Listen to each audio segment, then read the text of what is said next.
Hello. Hello. I'm joined by Gabby today from Gabberdashery. She's come along to BTHQ to have not really a sewing lesson. I don't need to teach you how to sew, do I? Well, yeah, it was awesome though. I learned how to make a project bag, and that was something that I didn't know how to make before. So thank you, Claire. That's all right. You've got somewhere to house your knitting now. I love it. Yeah, I'm really, really pleased with it.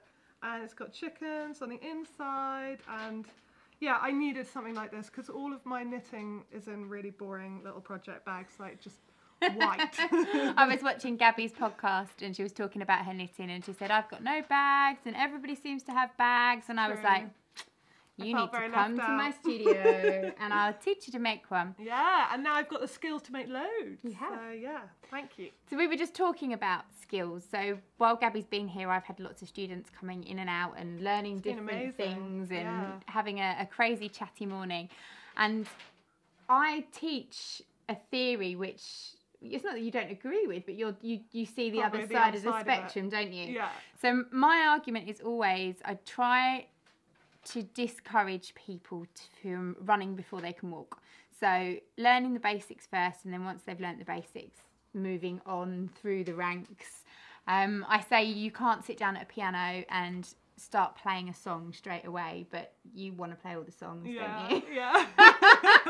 And actually that analogy is brilliant because when I was about 10 years old, I sat down at the piano and I taught myself how to play, but from songs. So I'd be like, I want to play Yesterday by the Beatles. So I would be awful for months at this song until I kind of had it. And so yeah, I am the other side. I'm like, just start running, go for it. Yeah, and that's, I suppose in a way, I mean, I'm self-taught, so everything that I've learned, I'm self-taught, so I have had to do that. Yeah. But then I kind of, once I've worked out how something's done, then I've had to unpick it so that I can teach it. Yeah, and I suppose that's the difference. Yeah, that obviously totally makes sense. Yeah.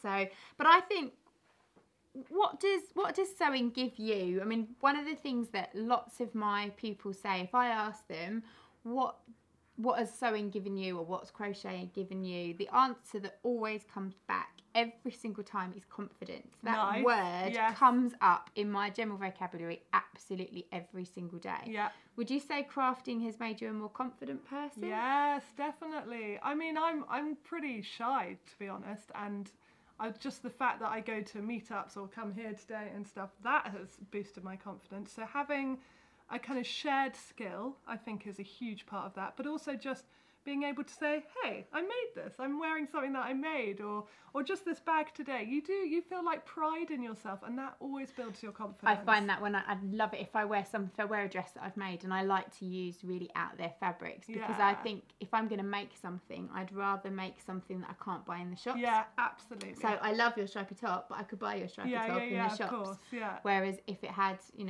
cats wearing top hats all over it, you couldn't get that. And when you're sort of out, you're in a restaurant or in the pub or somewhere, and someone goes, oh, I really like your top, where did you get that? That kick of going, oh, well, actually, I made it. I know, it's really so nice. You never lose that, do you? I know, it's true. And then I'm also the person that's like, oh, where did you get your fabric from? People that just are wearing ready to wear, and they're like, sorry? Do you mean, where did I buy this outfit? I'm like, oh, yeah, sorry. I saw a lady I forget. at Unravel, and she had a beautiful skater dress on, and it was the lady skater dress by BTHQ. It could have been, anyway.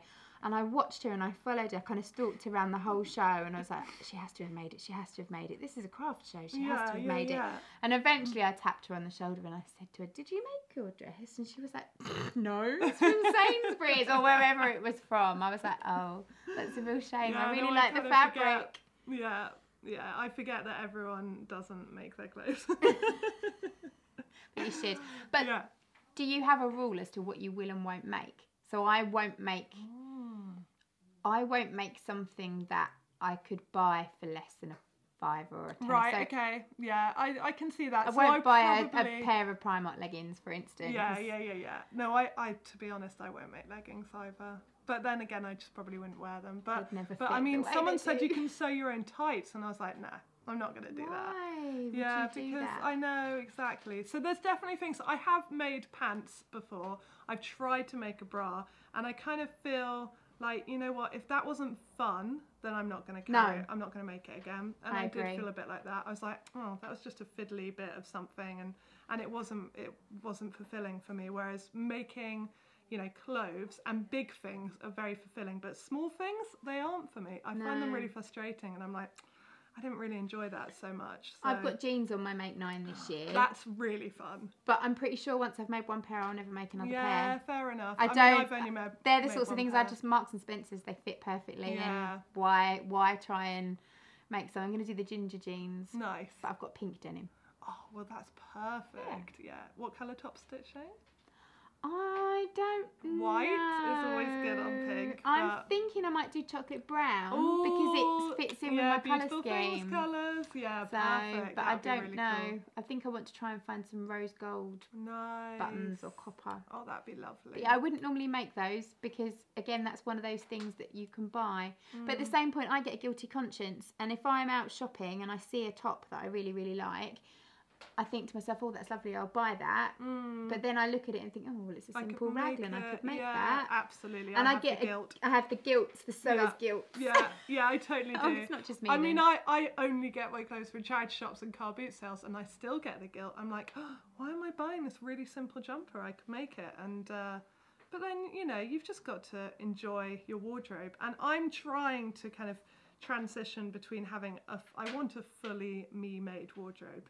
So even though I'm making things like stripy tops and stuff that I could have, I just love wearing something I've made. I really do. I looked at my wardrobe the other day actually, and I do still buy quite a lot of off the rack stuff, but not. It's normally like a special dress or a nice outfit or a posh top or a posh pair of trousers, something for like going out in rather than everyday wear. But this year for me, I always used to make pretty dresses and things for myself. And I realised actually day to day I wasn't wearing those things. So this year I've made it kind of a bit of a rule that everything that I make needs to be day to day. So I am doing a lot of sweatshirts and jersey t-shirts and tunic tops and just stuff that I will wear day in, day out. Ironically, I'm not wearing anything I made right now. My sweatshirt, but it's too hot. Yeah. So that's my kind of rule this year. Yeah, it's a good plan. And my wardrobe therefore is now, my winter wardrobe is pretty much 80% handmade. Yeah, that's really good. But I haven't ever seen you in ready to wear, I don't think. No, I don't think anyone has. Because if I have ready to wear, then I wear it for walking my dog. And I have a few vintage dresses that I absolutely love and I used to wear for gigs and I still wear, you know, for really special occasions. But then if I have a special occasion coming up, then that's so exciting because I get to sew something for it. So yeah, I don't really wear, I do feel guilty as well, like if I'm just walking the dog in completely ready to wear, I'm like, oh, I've got to have something, like a scarf or something. I don't know, I feel like I've got to like fly the craft. But you're quite recognisable as well, and I'm not being funny. If you were wandering around Hampstead Heath with Hobbs, people would be like, oh, there's Gabby and she's not wearing anything handmade. I know, and I have lied about it before because someone was like, look at Gabby, she's wearing this beautiful scarf that she made, and I was just like, yeah, I made that. Flew off the hook. I didn't make it, but I mean it's just, but it is part of the fun of it for me. I just really, really love it, and if I'm going to my wardrobe for something to wear, I want to wear something I've made now. I don't want to wear the other stuff. So I've been slowly getting rid of all of it. It all goes to Megan. Literally every time she comes around, I'm like, okay, I've got a few bags of stuff that I'm getting rid of. She's like, I'll take the lot.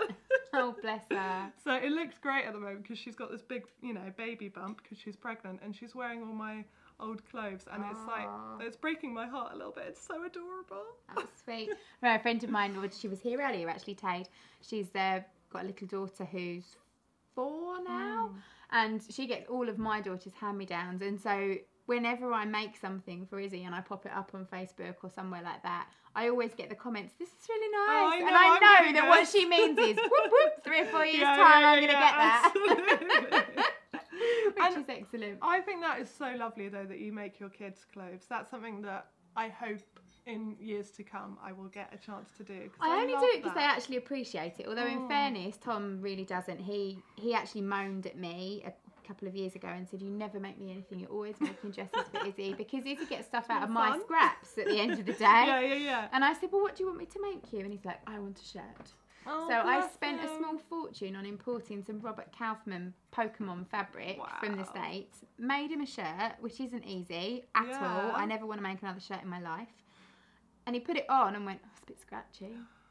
Yeah. He's no, never worn it. I've been there, knitting a jumper for I don't know how many months, and my husband putting on and being like, well, the next one you should do this. I'm like, no, no next one. I make him wear it still. I'm like, I know you don't like it, but you're wearing it. My husband wants socks, but he's got really big feet. Oh, but they're quite fun to knit. They are. Like, big socks are kind of, I don't know, they fly off the needles, as people like to say. They take me 6 months to make a pair Oh, for really? myself. Never mind well, that I'm only on my size. second pair, so I can't talk. I don't know what I'm doing. Do you magic loop? No, I haven't learnt that yet. Are you still a DPNer? Yeah. Ooh. Oh, no. I use circular, but tiny, Oh, the tiny teeny, oh, they ones. hurt my hands. Yeah. They hurt my hands. Yeah, actually, do you know what? I think they do for me as well. Magic Because always the next day I'm like, ow. Always the Sorry, way. phone. Phone's away. buzzing. That's all right. Cool beans. Yeah. So you're sewing the whole of Tilly's stretch book in 1 month? Yes, and quite a few comments have come back like, why rush? Why give yourself the challenge? And I love challenging myself, and I also like to have a focus, because I can sit there for I can be like, I've got a whole day of sewing, and you know, that's 10 o'clock, and at 5 p.m. I'm like, didn't do anything, because all I did was like look at what I want to sew, what I'm going to make. If you set yourself a personal deadline. Have like focus and be like, right, I'm making this book in a month. I want all of the items in it, so why the hell not? And I'm going to learn a lot along the way. It is, I mean, it's lovely. I've already made a couple of things out of it. I've got some more on the cards. But I had that yesterday. I had a day off yesterday, and I was going to get cutting out and tracing done. I cut out one top and a coat. Yeah. Okay, that's some people would say that's really quite a lot. Yeah, I was like, no, that's really impressive. But it wasn't what I had in mind. I thought that kind of by the end of the know. day I'd have all the things. I totally understand. I'm exactly the same. I was like, right, I have a whole day. I'm going to like have 3 things finished, and by the end of the day I'm like, I cut out one thing. Yeah, but the phone rings, or you get distracted by your phone. Yeah, and I work from home, so I've always got emails and stuff to answer and all sorts going on. So yeah, a day off is not really a day off, is it? I haven't had a day off in years. That's why I like it when my parents are like, can you house sit? So I'm like, yes. Then I'm going to shut everything down and just do a staycation. Yeah. Yeah. I did. I had a staycation last year. It was lovely. I remember Kids watching were the at video. school, I think about 4 days. Yeah. And I was really strict. I didn't work. That's good. But I'd cut everything out beforehand, so I was literally just sewing things together, which is makes it so much easier. Yeah, it makes a big difference, doesn't it? Well, cool. It's been lovely having a chat with you. Thank you so much for coming to the studio. Oh, thank Whether you. people want to watch our waffle, well, you've probably got this far. In fact, if you've got this far, you wanted to watch. Thank you for persevering. Love it. I'm looking forward to watching how your stretch sewing goes.